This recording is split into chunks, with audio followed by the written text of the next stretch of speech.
नमस्कार, मी त्र्यंबक कापडे आणि आपण पाहत आहात त्र्यंबक कापडे डिजिटल. आसाममध्ये समान नागरी कायदा लागू झाला आहे. उत्तराखंडने आधीच लागू केला. गुजरातमध्ये लागू करण्याच्या तयारीत आहे. पण आता देशभरात एक प्रश्न विचारला जात आहे. जर एखादं राज्य समान नागरी कायदा लागू करू शकतं, तर मग संपूर्ण देशात अजून का नाही? घटना आडवी येते का? की राजकारण आडवं येतं? राज्य आणि केंद्राचे अधिकार वेगळे आहेत का? आणि सर्वात महत्वाचं, देशातील एका राज्यात एक कायदा आणि दुसऱ्या राज्यात वेगळा कायदा हे घटनात्मक दृष्ट्या योग्य आहे का? आज आपण या सर्व प्रश्नांचा घटनात्मक आणि राजकीय दृष्टिकोनातून विचार करणार आहोत. त्याआधी एक विनम्र सूचना, आपण चॅनलला अजून सबस्क्राईब केलं नसेल तर कृपया लगेच करा. व्हिडिओ आवडला तर लाईक आणि शेअर करायला विसरू नका. सर्वप्रथम एक गोष्ट आपण आता समजून घेऊया. समान नागरी कायदा म्हणजे नेमकं काय? याचा संबंध फौजदारी कायद्याशी म्हणजे चोरी, खून, दरोडा याच्याशी अजिबात येत नाही. UCC चा अर्थ म्हणजे समान नागरी कायद्याचा संबंध लग्न, घटस्फोट, वारसा, दत्तक, पोटगी अशा कौटुंबिक आणि नागरी विषयांशी येतो. आज भारतात वेगवेगळ्या धर्मांसाठी वेगवेगळे वैयक्तिक कायदे आहेत. हिंदूंसाठी वेगळा, मुस्लिमांसाठी वेगळा, ख्रिश्चनांसाठी वेगळा.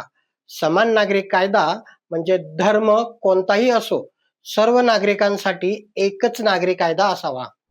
आता प्रश्न असा आहे, याचा उल्लेख आपल्या संविधानात आहे का? तर होय, आहे. भारतीय संविधानातील आर्टिकल नंबर 44 मध्ये राज्याने नागरिकांसाठी समान नागरी कायदा लागू करण्याचा प्रयत्न करावा असे म्हटलं आहे. पण इथे एक महत्वाची गोष्ट आहे, हा फंडामेंटल राईट नाही, तर हा डायरेक्टिव्ह प्रिन्सिपल आहे. म्हणजे सरकारने प्रयत्न करावेत, पण लगेच लागू करणं बंधनकारक नाही. म्हणूनच संविधान तयार झाल्यापासून आजपर्यंत देशात पूर्णपणे UCC युनिफॉर्म सिव्हिल कोड लागू झालेला नाही. अर्थात आता सर्वात महत्वाचा प्रश्न, जर देशात हा कायदा लागू नाही तर आसाम किंवा उत्तराखंड सारखे राज्य तो कसा लागू करतात? भारतीय संविधानाची रचना काय सांगते? भारतात काही विषय केंद्राकडे आहेत, तर काही विषय फक्त राज्यांकडे, आणि काही विषय असे आहेत ज्यावर केंद्र आणि राज्य दोघेही कायदा करू शकतात. याला समवर्ती सूची म्हणतात. आणि विशेष म्हणजे मॅरेज, डिव्होर्स, ॲडॉप्शन, सक्सेशन हे विषय समवर्ती सूचीमध्ये येतात. म्हणजे काय? तर केंद्रालाही कायदा करण्याचा अधिकार आहे आणि राज्यांनाही आहे. म्हणूनच उत्तराखंडने UCC आणला. आता आसामनेही तो आणला. म्हणजे प्रत्येक वेळी संविधान दुरुस्त करावी असं नाही, कारण राज्याला हा अधिकार आधीपासूनच दिलेला आहे. पण इथेच पुढचा प्रश्न निर्माण होतो. जर प्रत्येक राज्य स्वतःचा UCC बनवत असेल, तर मग त्याला युनिफॉर्म म्हणजे समान कसं म्हणायचं? कारण उत्तराखंडचा कायदा वेगळा, आसामचा वेगळा, उद्या गुजरातचा कायदा वेगळा होईल. मग देशात प्रत्यक्षात एक समान कायदा राहतो का? हा फार गंभीर घटनात्मक आणि बौद्धिक प्रश्न आहे. आता काही लोक म्हणतात, एक देश एक कायदा असायलाच हवा. पण वास्तव काय आहे? भारतामध्ये आधीपासून अनेक कायदे राज्य परत्वे वेगळे आहेत. उदाहरणच द्यायचं म्हटलं तर गो हत्याबंदीचे कायदे वेगळे, जमीन कायदे वेगळे, मद्यबंदीचे कायदे वेगळे, धर्मांतर कायदे वेगळे. काही राज्यात कडक नियम आहेत, तर काही राज्यात अजिबात नाहीत. म्हणजे एक देश एक कायदा ही संकल्पना भारतात प्रत्येक विषयावर आधीपासून लागूच नाहीये. कारण भारत हा संघराज्य पद्धतीचा देश आहे. म्हणजे केंद्र आणि राज्य दोघांनाही काही अधिकार आहेत. आता इथे आणखी एक महत्वाचा मुद्दा येतो. समान नागरी कायद्याला विरोध का केला जातो? कारण हा फक्त कायद्याचा विषय नाही, तो धर्माशी जोडला जातो, परंपरांशी जोडला जातो, अल्पसंख्याकांच्या सांस्कृतिक अधिकारांशी जोडला जातो.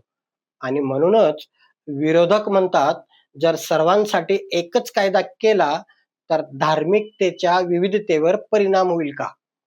तर समर्थक म्हणतात, कायद्यासमोर सर्व समान असले पाहिजेत.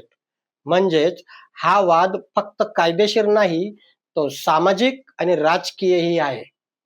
आता एक महत्वाची गोष्ट, आसाममध्ये UCC लागू केला, पण काही आदिवासी समुदायांना त्यातून वगळल्याची माहिती आता समोर आली आहे. म्हणजेच राज्यालाही सामाजिक वास्तव पाहून तडजोड करावी लागते. आता महाराष्ट्राबद्दल बोलूया. महाराष्ट्र UCC का आणत नाही? हा प्रश्न आता जास्त विचारला जाऊ लागला आहे. कारण महाराष्ट्राची सामाजिक रचना खूप गुंतागुंतीची आहे. बहुजातीय, बहुधार्मिक, शहरी आणि ग्रामीण असे मतभेद आहेत. तसेच मराठा, OBC, दलित, आदिवासी, मुस्लिम या सर्वांची राजकीय समीकरणं देखील वेगळी आहेत. म्हणून महाराष्ट्रात UCC हा फक्त कायद्याचा मुद्दा राहत नाही, तो थेट निवडणुकीच्या राजकारणात जातो आणि म्हणूनच अनेक सरकार सावध भूमिका घेतात, कारण हा विषय भावनिक होऊ शकतो. आता इथे एक मोठा प्रश्न उभा राहतो, जर उद्या केंद्र सरकारने संपूर्ण देशासाठी UCC आणला आणि एखाद्या राज्याचा कायदा वेगळा असेल तर काय होईल?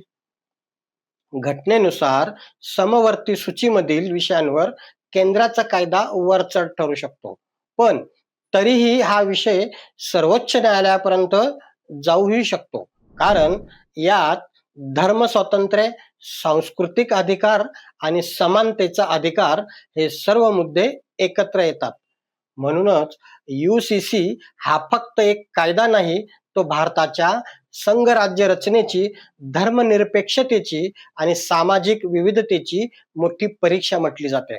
आणि म्हणूनच आज देशात दोन वेगळ्या चर्चा सुरू झाल्या आहेत. एक म्हणजे सर्वांसाठी समान कायदा हवा आणि दुसरी समानता आणि विविधता यांचा समतोल कसा राखायचा. आणि कदाचित याच दोन विचारांच्या संघर्षातून भारताचा पुढचा नागरी कायदा हा ठरू शकतो. आता प्रश्न तुमच्या समोर आहे, भारत खरोखर एक देश एक नागरी कायदा या दिशेने वाटचाल करतोय का, की पुढच्या काळात प्रत्येक राज्य आपापला वेगळा नागरी मार्ग निवडतील? आपलं मत नक्की कमेंटमध्ये लिहा. व्हिडिओ आवडला असेल तर लाईक करा, सबस्क्राईब करा आणि शेअर करायला विसरू नका. पुन्हा भेटूया पुढच्या व्हिडिओत. तोपर्यंत नमस्कार. जय हिंद, जय महाराष्ट्र.